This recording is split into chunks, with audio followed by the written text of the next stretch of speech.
Welcome to Awake and Activate. Today, let us look into the levels of spirituality and how they affect our daily life. What is the goal of our journey that we choose to embark on? What are the side effects that bless us by surprise as we move through this process of our walk? I also took a video of connecting with the divine that I'm going to share with you. I took some stills in there and put it through some filters to show you guys some amazing things. And also, is it possible to be physical 100% and spiritual 100%? Has this come up in history before?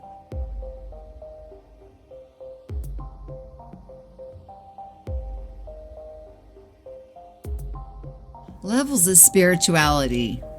As we dive into the levels of spiritual percent achieved by one, let us first look at why this is so important.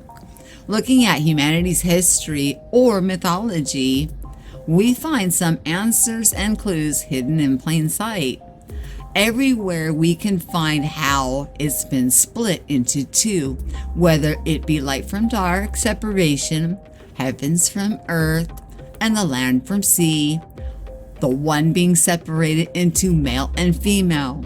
This is peppered throughout the creation story, down through the animals, plants, and even things that creepy crawly critters upon this realm. If we did not have daytime, would we even know anything about the night? Each separation complements the other and truly is not meant to be considered a separation at all, but the harmony and beauty of two being only recognized by each other by contrast. The two have always been one, although each having a value of 100% wholeness. A plant cannot create more plants by only having a female plant. A male counterpart must be in the vicinity to create seed that would be able to grow for another plant.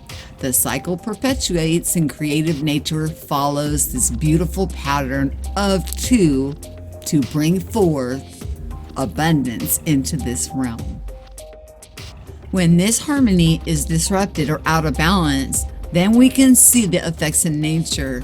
Some examples of this are drought, famine, and disease. They stem from a dysfunction in the equality and the necessity of both halves to complete a perfect paradise atmosphere to perpetuate. Today, let us look into the importance of the spiritual half, that is a total of 100%, and of our being, and the physical, that is also 100% of our being. How do we gauge where we are in our spiritual development percentage? The transformations that accompany this reharmonizing of the two halves of our being into the one that brings us back to wholeness and restoring each back to the first estate. An important thing to bring forth before we move on is to mention of the firmament, or what divided the two in the beginning, and how we break through this divider or vault. I will be discussing how many ways this divider is shown to us throughout our lives in order for us to break through the glass ceiling of the land of illusion.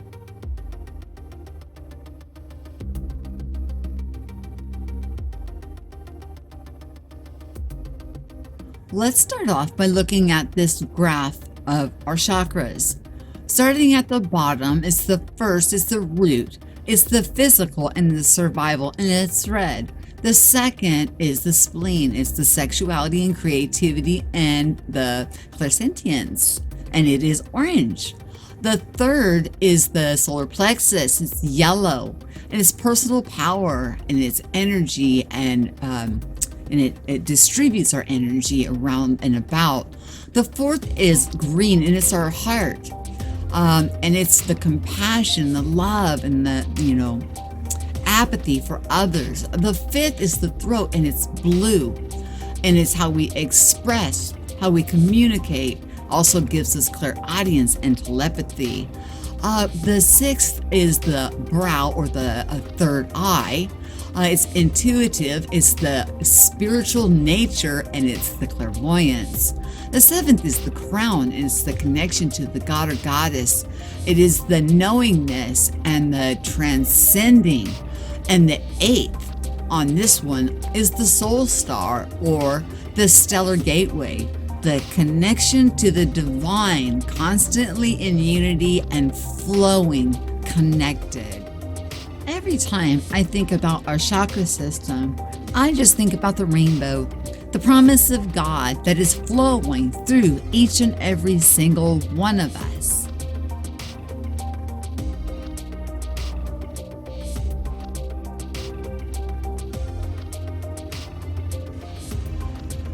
Let's talk a little bit about auras.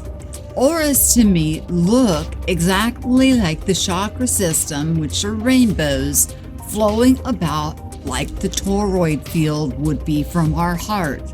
Imagine, if you will, that somebody is in the center. Every color is flowing freely through them and around them. No one color, but every color, active and in motion, just like energy. As we look at this graph, it's got our chakras and our auras. Let's start on the aura side. It says the spiritual plane, and it is pointing at the inner green circle around the body. It says it's the higher etheric body, the higher emotional body, and the higher mental body. I'm sorry, that was pointing to the blue. And then the astral plane is pointing actually to the green, and that is your astral body. This is the physical plane, and it is pointing to the physical body. And then it's got the etheric body, the emotional body, and the mental body. And then we have a black, which is like the Teo. It's a neutral stone. Then there is a silver connection to the earth, like a tether. Whenever you go anywhere, you'll notice that you'll have a silvery, see-through white type of cord, so you never have to worry. And then it's pointing to the hand, saying that there is white projective energy, which would be like photonic light. Then we have the root, which is the root chakra, it's earth. And then we have clear receptive energy, and again, it's pointing to the hand. Spleen is water. The solar plexus is fire, and that is yellow. Your heart is air, that is green. Your throat is blue, that is sound. Your third eye is indigo and is light. The crown is purple, it is thought. And the gold is power and spirit. So those are your rainbows. That would be your rainbow auric field, your traveling vehicle, your vessel, your Merkaba, your spiritual being, your armor, you name it, it takes care of it all.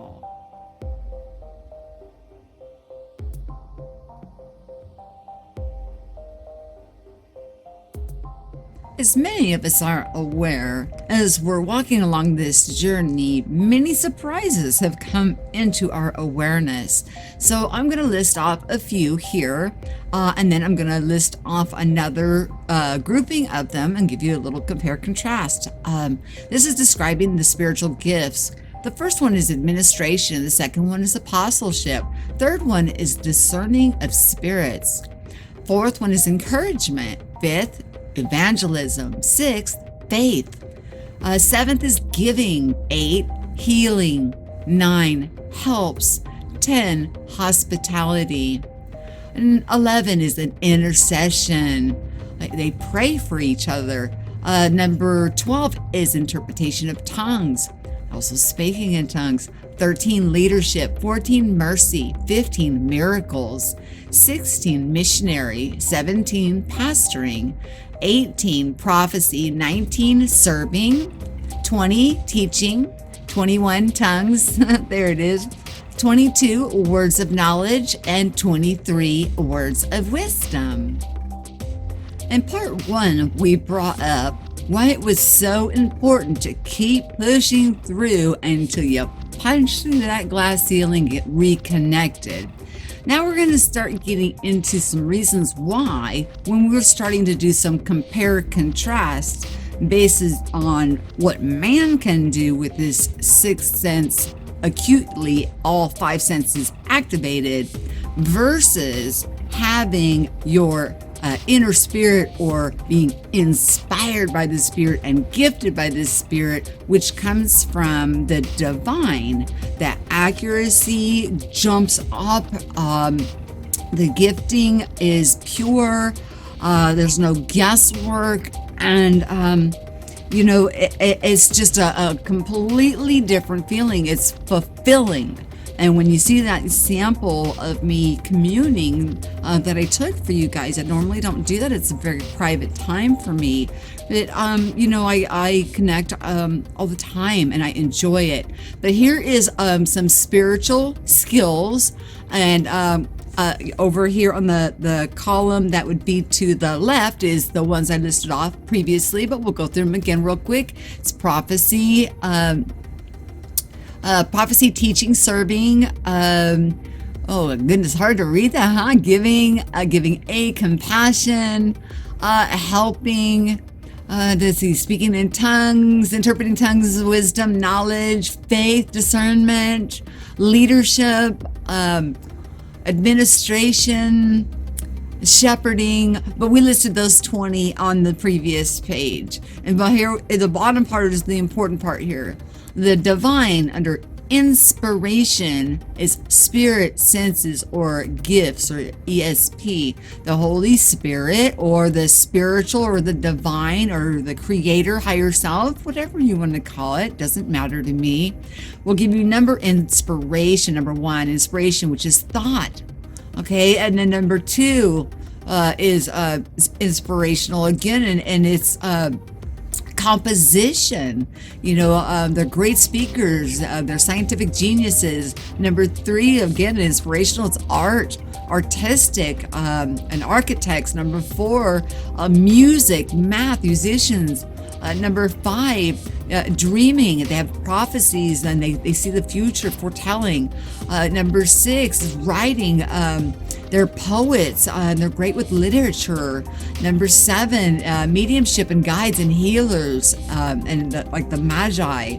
And that the definition of inspire is inner spirit senses. Now, under the spiritual books, now I'm up on the right top.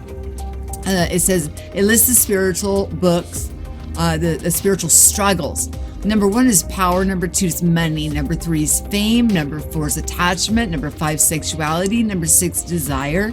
Seven is anger. Eight is fear. Nine is selfishness. 10, false pride. Number 11, greed. Number 12, duality. I can't believe how many people can still see in duality. Oh my gosh. Number 13 is jealousy. Number 14, vanity. And number 15 is egotism.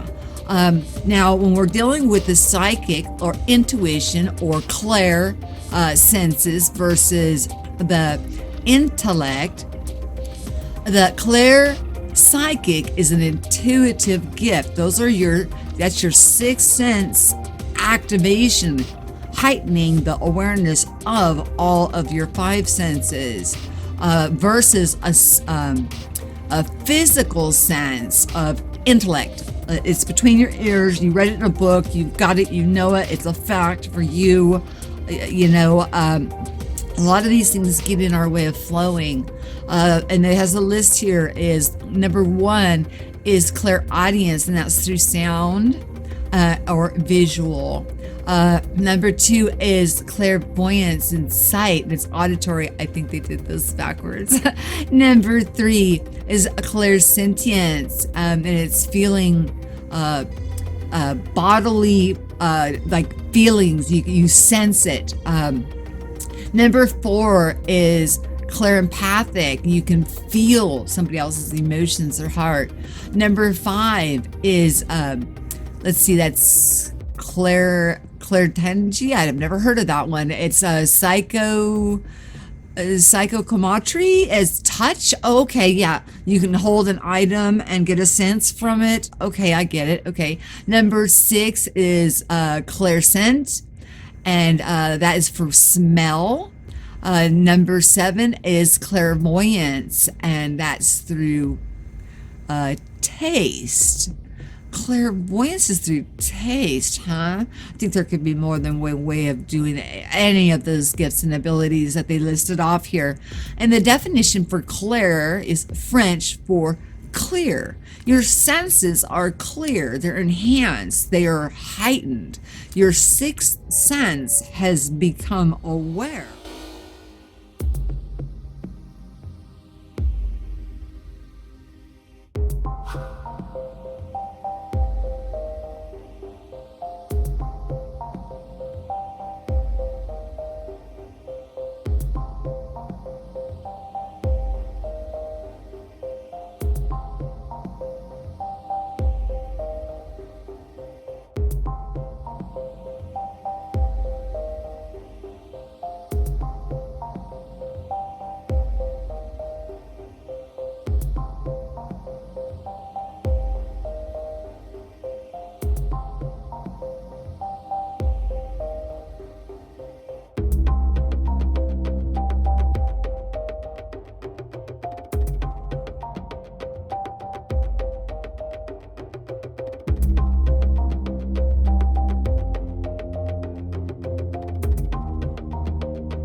So now let's get into how can spirituality be measured.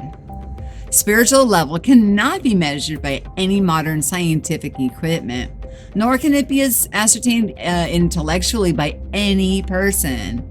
Only a saint or a guru can ascertain the spiritual level of a person with the help of his highly activated sixth sense, perception ability. Quite often the question is asked, how can a saint accurately measure a person's spiritual level?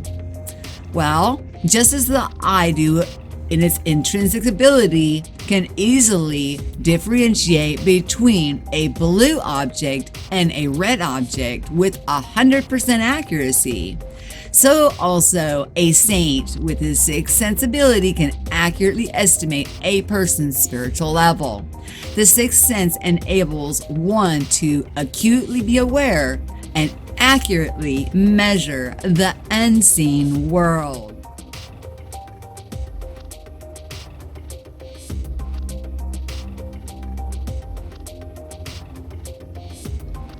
This first graph is about spiritual development, and it actually starts at the bottom and works its way up. So I'm going to read it from the bottom up. So please bear with me. At the very bottom, it says intellectual or verbal knowledge. Generally, our spiritual practice begins with somebody giving us information on what to do or a book to read, or telling us what to do, for example, based on a website, or go check this out, which then in turn leads to a belief. After we have read or been told about the various concepts of spirituality, we begin to develop a certain belief based on what we have understood. This in turn gives us a sense of purpose on what needs to be done, and that arrows up to a spiritual practice. After we intellectually understand the reasons as to why we should do spiritual practice, the next step is to put into practice the knowledge that we have gained. The next one up is a spiritual experience. Increased faith leads to more spiritual practice. See the arrow going down to spiritual practice. Spiritual practice gives spiritual experience that leads to increased faith. So it goes up to faith. So it does a nice circle there, and each increasing each. Okay, so at faith, this is spiritual experience helps strengthen our faith.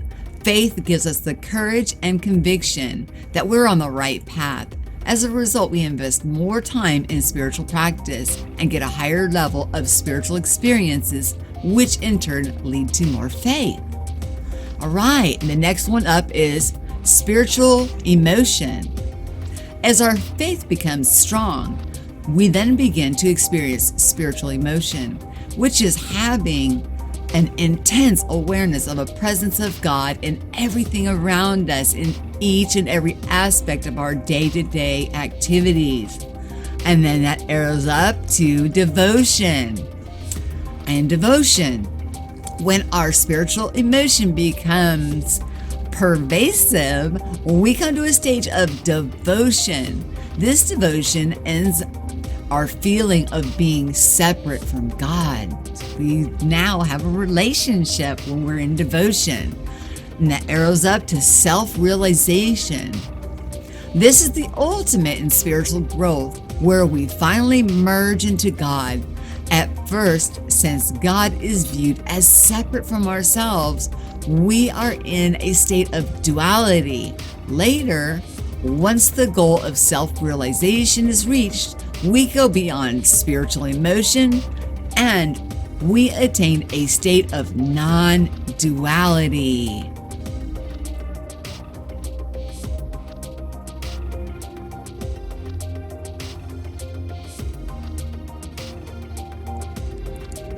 Okay, this is a graph and it's based on spiritual awareness. It's done in percentages, and this also ties into part 1, where I gave the statistics for the graph for the census that was taken in 2016. So it says that, the average man, today is about 20 to 30%. Here on this graph, it says between 20% and 0%. Average man in today's era is negligible interest in spirituality, thinks only about his own happiness. And that spiritual awareness carries the weight of an animal, plant, or an inanimate object. 30% interested in ritualistic worship, spiritual books, pilgrimages, and places of worship, etc. 35%, when you've gotten to that level of awareness, you are now deemed a seeker. Excuse me. You have curiosity about the spiritual dimension, and genuine seekership commences. 40%. More single-minded about spiritual growth, and you pick a singular path to proceed on. 50% wants to remain in spiritual company all day, goes beyond organized religion, i.e. does not consider himself belonging to any religion in particular. If one is in a religion that cannot grow beyond this point, still 50% is much better than 20 to 30%, I must say. Okay, 55%, we're at a cusp here of breaking into discipleship now, wants to serve the absolute truth or spirituality at all times, begins to qualify for discipleship and the grace of the guru depending on the path he is following. So you may have a guru, you may be guided by the Holy Spirit, you may have something click on within, you may have teachers of any kind that are teaching you a little bit here, a little bit there. That's those breadcrumbs that we pick up. 60% is willing to sacrifice mind, body, and wealth for spiritual growth and to obtain self-realization. Now, excuse me, at 60%, you are in discipleship. And here we go, we're moving again at 70%. Now you've moved into sainthood. And remember, it said by that graph there was approximately 1,000 saints, but they were only able to count the ones that they knew were actually teaching spirituality. So that doesn't mean that there's only 1,000 in 2016. If you read the small print on the bottom, it did say that. So 70% is a guru and gains access to the absolute knowledge and gets answers from within. Excuse me. 80% is a Sat guru, a libertarian from the cycle of birth and death, obtains a stance of a spectacular, this is spectacular. Okay, views the world for what it is, i.e. the great illusion, sees God in everything. How many of us are like that? A Sat guru means a true guru. Okay. And then we go to 90% level of spirituality, and they are it's a partapar guru. I'm sure I'm butchering it. I'm sorry, you guys. And they are doing all actions without expectation of result. Now, this particular guru has reached an enlightenment state, the pure of pure, the good of good, sees the good in everything, walks in a glorious path of perfection. And then we get to 100% spirituality and final liberation, merging with God, self-realization, achieving a state of perpetual bliss. Excuse me. And these are the stages of spiritual development characterized and displayed, and spiritual experiences. Now, again, this is from that spiritual research department. I'll put the link in the description box for anybody that wants to go and check them out.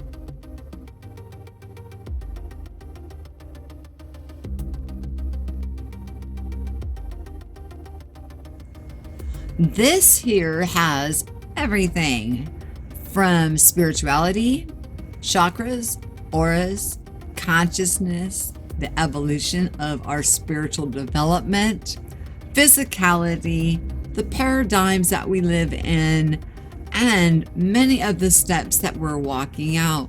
Take a few moments to look over it. It's a treasure trove of information. As you can see in the center, the upside down pyramid, red at the bottom, root chakra, then the orange, and then the yellow, then green, then blue, then that would be indigo, then purple, and then the crown is purple actually, and then you get the enlightenment. But I want you to pay attention that there's a black bar there in between enlightenment and the 12th dimension. It is always super dark right before we break through. Don't give up. It's the stuff that we have packed away into our recessed memories, things, traumas, whatever it may be that we have not been able to emotionally deal with, that's being pulled up and out, and it can seem pretty hard and pretty bleak. But you'll get through it. Just keep walking, just keep going. But I wanted you to take note that it's a very obvious black bar right before the 12th dimension of enlightenment. Okay, so going from left to right, we'll start with its, I'll read the title of course. This is a map of full consciousness for spiritual students, seekers, and teachers. So no matter what umbrella you fall under, this is beneficial. It's a treasure trove of information in any aspect that you look at it. We start over from reading from left to right, and it's self-identification, and then it gauges from 0 up to 1,000. At the very, very bottom, it's lower self, 20 to 199, and then that's in that like the purpley color. But also, if you just go straight across, this graph, it tells you pretty much where you're at. If you're in the 20 to the 199, you're either dealing with hellish type of an experience here or a purgatory type experience here. You have not risen yet above the root or your sacrum chakra points, and you're a victim or an abuser in consciousness. So there's a lot going on there. And if you look along the side of the pyramid, it says I'm just going to go straight across with it. It says that's a third dimensional reality paradigm of duality, mind you guys. And it's full of shame, guilt, despair, grief, fear, desire, anger, pride. Okay. When you start to pull out of that, it's at 200. 200, you move into courage, and neutrality is 260. 310 is optimism. 350 is acceptance. 400 is inner light. And now I'm going to go back the other direction, and we're in self-empowerment now. And now you're operating from the 4th dimension, which is your heart chakra, your green, and you're in the in-between, and it's the rational self between 200 and 439. Now just going straight up from that one, we're dealing with our higher self, which is a 440 to a 539, and you're operating in paradise.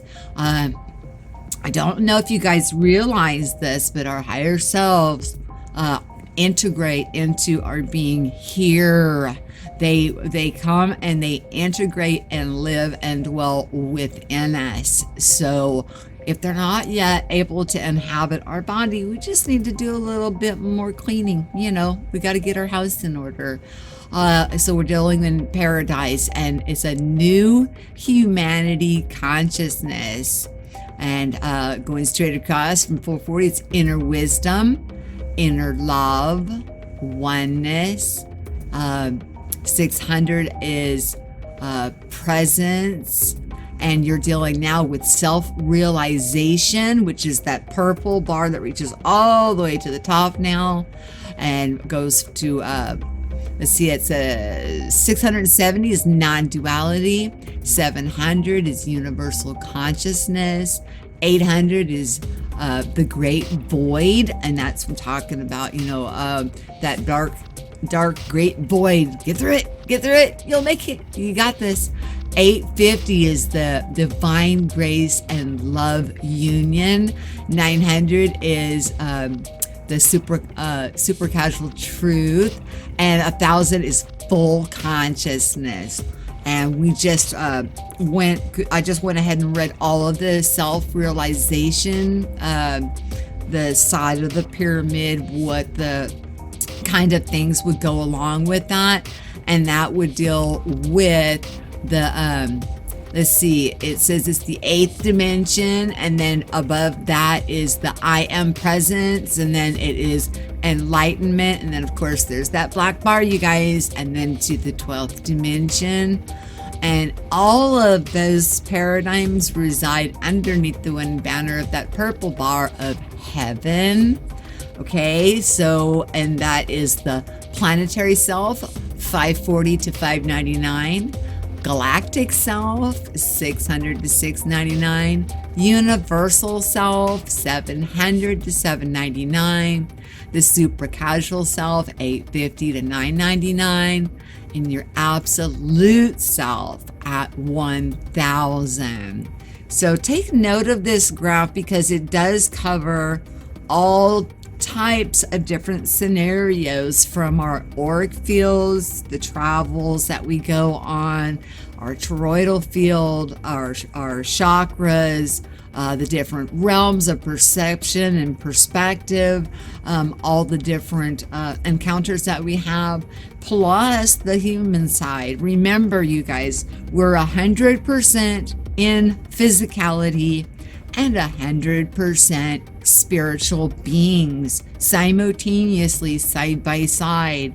I don't know if I'm going to have time to get into that debate today, because I want to go ahead and do the questions for you guys, so you can find out where you are spiritually.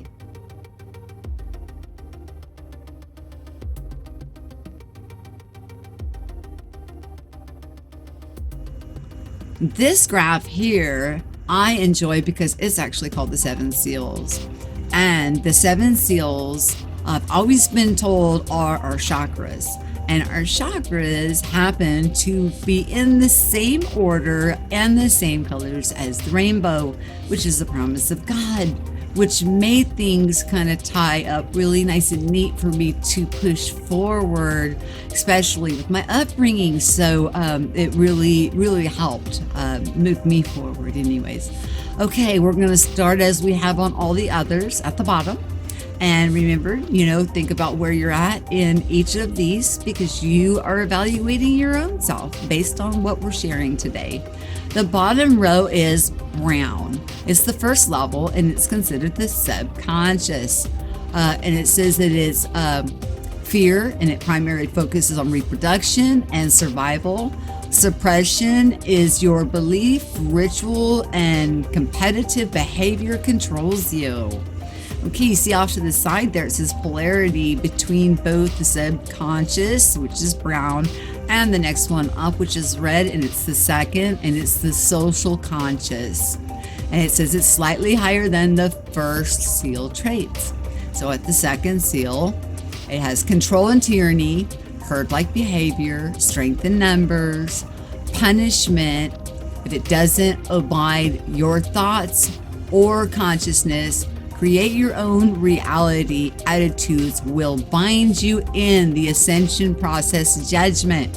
So, it is kind of like hive mind, group shaming, herd mentality to oppress anybody that doesn't think or believe in the exact way that they do. So that is red level 2. Now we're moving up to yellow, and that's the third level.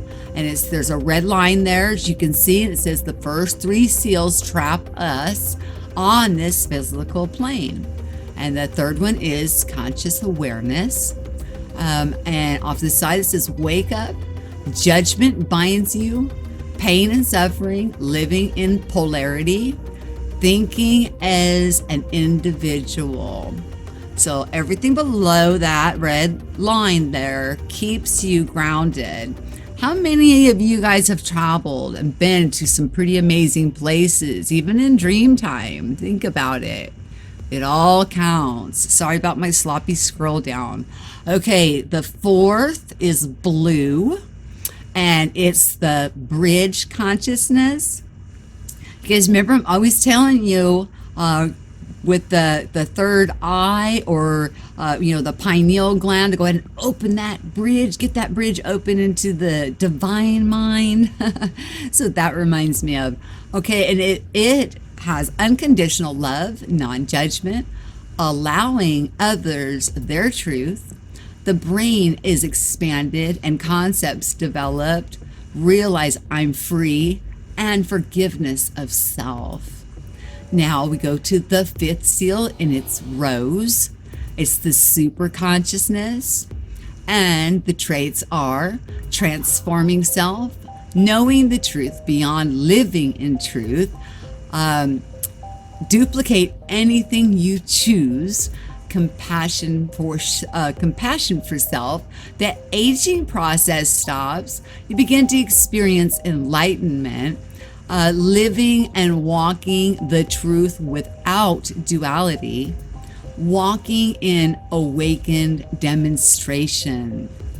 Now we're going to move on up here to the gold, and that is the sixth. I could go all the way up to the top of the where it says it's the seven seals, and it's golden. Is called hyper consciousness, and it is the highest reach while walking in this realm. Full brain activity, veils to the subconscious mind are open, allowing for total access to remembering the all from point zero existence.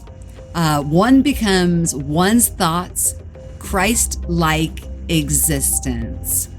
And the top of the pyramid, the seventh seal, is the color of rose gold.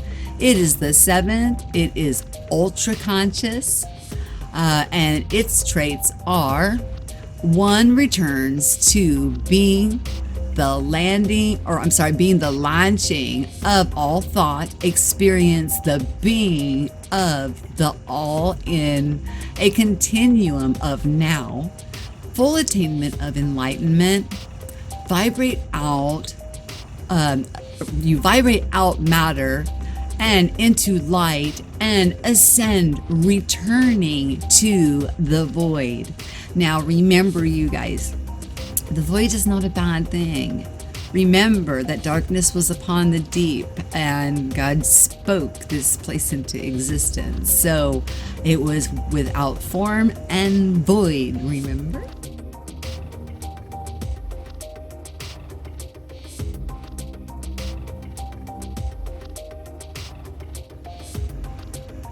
To try to put the spiritual journey that we embark on into a worldly type term, this would be the best and easiest way to do it, would be to compare it to what kind of a degree that you would get in a higher education or in the educational system at all.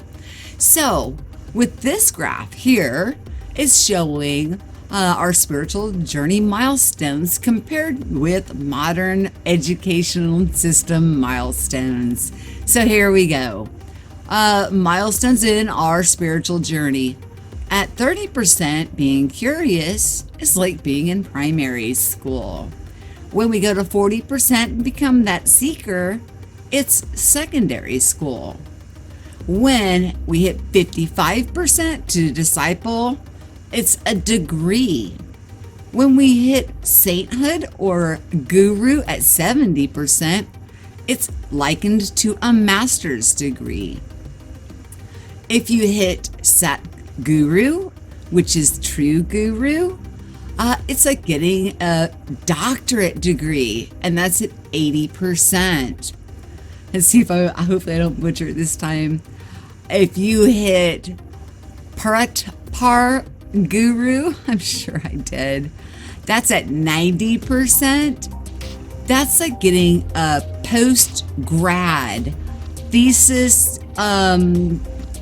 beyond doctorate, lifetime educated individual in worldly, physical type things. So listen up, guys. We know the journey is not easy, but understand this. It's worth it. It is so worth it to know who we are, what we are, everything that we are able to do, what this place is like, and to have that relationship. Oh my goodness, there's nothing better. Now, let's get into those questions. Make sure that you've got a paper and pen or pencil handy. I'm going to ask you 16 questions, and you're going to write, you can write a Y or an N. They're all yes or no questions. And then I'll give you the key at the end and tell you what everything means. And it's private. Keep it to yourself, and everything that we've shown here today is just so we can find out kind of where we stand. A lot of the times we think we're not doing so well or that we're struggling, but then you see some synchronicities in different areas that are very serendipitous to what we're going through, and it kind of lifts you back up, gets your spirits back going, and off to the races you go. So don't give up. And remember that black bar right before reaching the 12th dimension. So get your pens and pencils and paper ready, and we're going to start the quiz.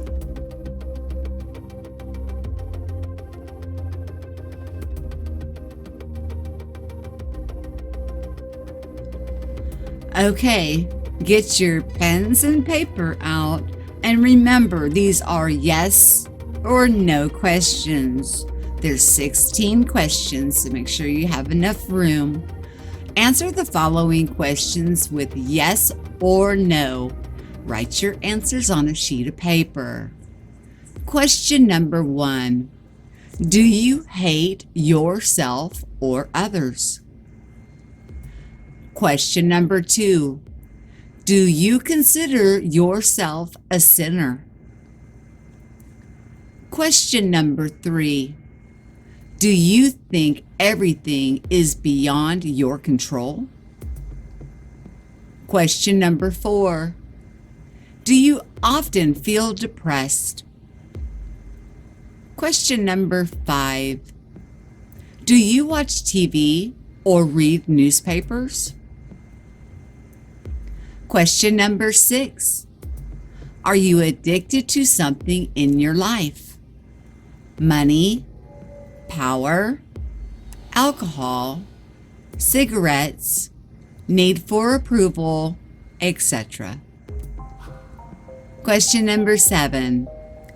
Do you often feel that you're not being treated fairly? Question number 8. Do you continue to argue even if deep down you know you're wrong? Question number 9. Do you think life is boring and doesn't offer many opportunities? Question number 10.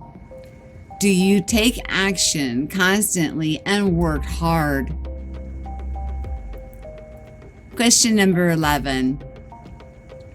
Is it hard for you to be organized? Question number 12. Is there any aspect of your life that you cannot control? Question number 13. Do you sometimes get emotional? Question number 14. Do you feel negative emotions? Sadness, anxiety, hatred, or envy? Question number 15. Most often, Do you make your own decisions based on logical thinking? Last but not least, question number 16. Do you think it's important to have some material things? Now that you've answered all the questions, yes and no, go ahead and tally up how many of the answers of the questions that you answered yes to, and write that amount down.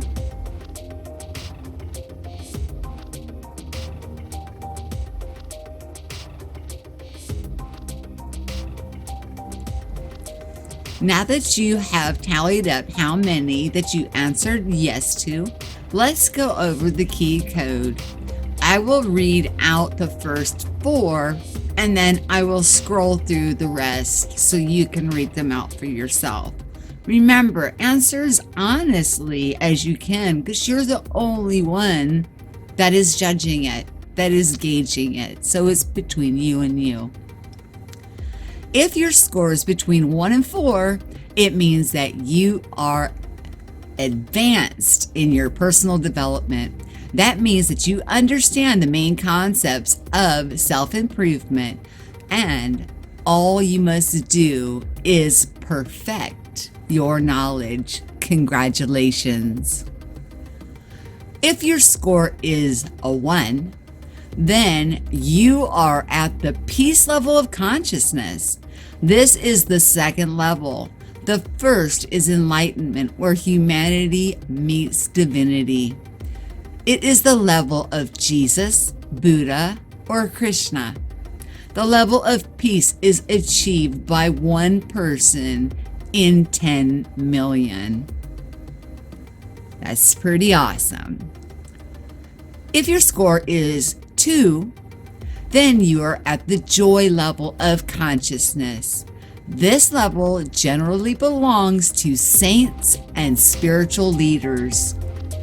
They always feel joy whatever they do.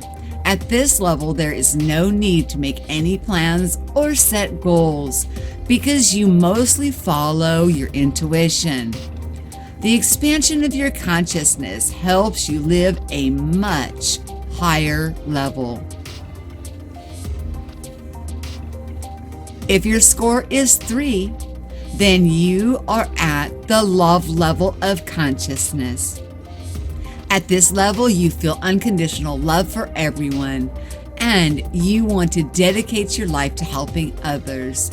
This level is achieved by 1 and 250 people throughout their lifetime. If your score is 4, then you are at the reason level of consciousness. This is the level of Einstein or Freud. At this level, you feel that you need to bring important contributions to the world. All you must do is use your skills wisely to enrich your knowledge to help you accomplish everything. Yay! I'll go ahead and read this first part, and then I'll start scrolling through them. If you score between 5 and 8 points, you're at an advanced intermediate level in terms of your personal development. That means that you understand the concepts of self-improvement and must deepen the knowledge if you want to develop.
Well, I hope you enjoyed that little self-evaluation. So much information, so much about self-development, how to gauge where we're at, lots of gifts and abilities. I want to get more into the compare contrast on the sixth sense by man versus to our higher self or to the divine. We still have not been able to touch on 100% being physical, 100% being spiritual. Looks like there's gonna have to be a part 3. I know this is a lot of information to intake, but one great thing about videos, you can always go back and watch them again and get more from them the next time. There's tons of information in those graphs, our chakra system, the auric field, the etheric realm, understanding what is going on within us, this journey. I loved how they compared it towards, beyond a doctorate degree. It's not an easy walk and it's not an easy choice, to make. But once we make it, we know we've made the right choice. And that's what's so amazing about it. And then we sit there and wonder why we didn't do it earlier. So, I hope you guys got a lot out of this. There are other places that to test your spiritual awareness if you're curious about that. In the next video, I will put more information about that. Also, I didn't get through all of the graphs and everything I wanted to share. It's just, over an hour is just, it's overload. And I know that. I know it's overload. But there's so much that people, should be able to digest. I know you guys are ready for it. And so we can intake it and understand it, allow us to, water that tree and allow that tree to grow. That guarding our gates. Remember the consciousness gates, the ear gates, the eye gates, all of those outer gates, and then the inner perimeter, and then the inner court, and then into the Holy of Holies, and then into the divine. Remember, that was touched on several times about what we bring into us, from outside sources. Trust the intuition, allow yourself to flow and grow, and allow yourself to be in the moment. There's nothing we can do about yesterday. We can't do anything about tomorrow because tomorrow never comes. But what we have is right now. What are we doing right now? That's all there is. And if we stay in the now moment, we stay present. If we stay present, we stay flowing. If we stay flowing, we stay growing. And you guys always remember to share what you know and listen so we can grow. And part 3 coming soon. I'll talk to you soon. Peace.